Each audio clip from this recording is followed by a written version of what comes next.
So we're going to look at the organization of the nervous system. We can actually organize the nervous system three different ways. Each one of these organizations is independent from each other, but it's ways of describing either anatomical or functional ways that the nervous system works.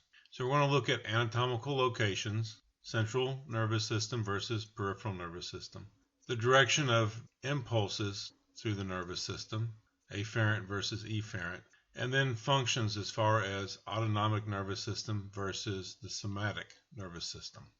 So starting off anatomically, we have the central nervous system, and then we have the peripheral nervous system.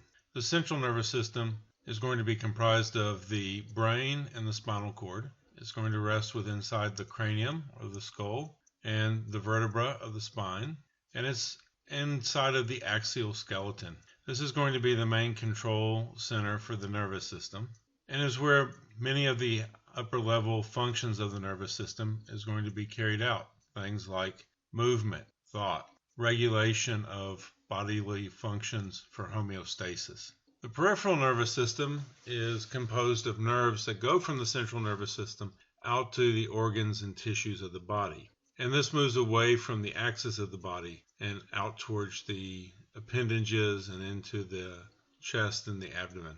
We have two types of nerves that make up the peripheral nervous system. We have cranial nerves and spinal nerves.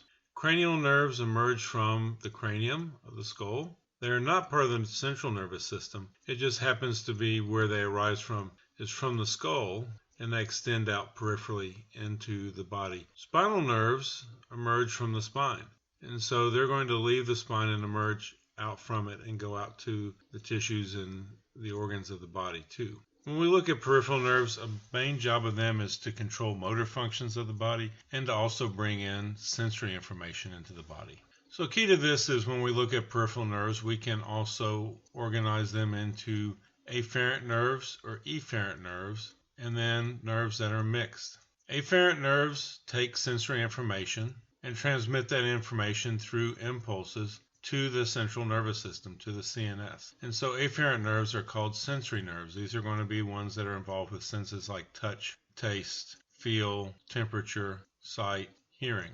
Efferent nerves end up conducting impulses away from the central nervous system, and they're going to have an action or effect in the body. And so most of these end up being motor nerves. So they're going to control movement, and that could be through voluntarily moving skeletal muscle. That could be through controlling things like peristalsis of smooth muscle. Mixed nerves have both fibers in them that are both afferent, so sensory, and efferent, which are motor. And most of the nerves in the peripheral nervous system end up being mixed nerves, such as your sciatic nerve. It will actually control movement of your leg, but it also has the afferent nerves that are going to sense things such as touch on your foot or a change in temperature up against your leg.